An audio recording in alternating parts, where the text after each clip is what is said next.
Hi, Darren Lewis with Division 7. I'm going to break away from my planned video today to talk about an important change in the way we report our non-mission hours in the auxiliary. Today, the auxiliary announced a replacement for our venerable 7029 form.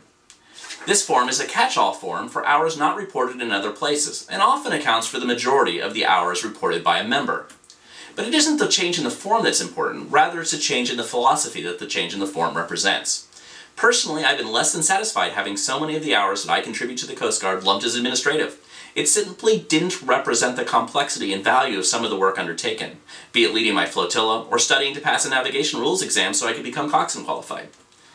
The work is now broken into 5 categories. 99A, Auxiliary Leadership, 99B, Recreational Boating Safety Support, 99C, Marine Safety Support, 99D, Training Support, and 99E, Auxiliary Administrative and Logistical Support, another catch-all.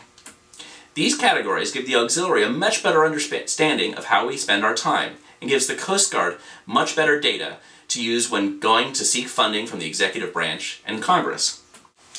Perhaps more importantly, this approach will give you as a member a better understanding of how you spend your time in the Coast Guard Auxiliary. In future, you'll be able to go back and look at your member record and see those 60 hours that you spent studying to become coxswain qualified, or any other qualification.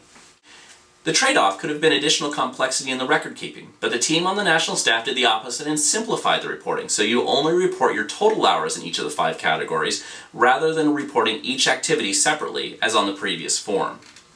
This is a welcome focus on meeting our organizational objectives, while at the same time improving the member experience. The leaders and staff responsible have my thanks. Bravo Zulu. I encourage you to continue to track your time by whatever method works for you. There's a second optional page on the 7029 which looks similar to the old form. I have a simple alternate method which I use, which I'll share with you sometime in the near future. As a nation, we are in a period where resources are tight. There's no better value to the nation than the Coast Guard Auxiliary. We can't prove that if you don't submit your time, and it's easier than ever. If you regularly turn in your 7029s, please start using the new form for January.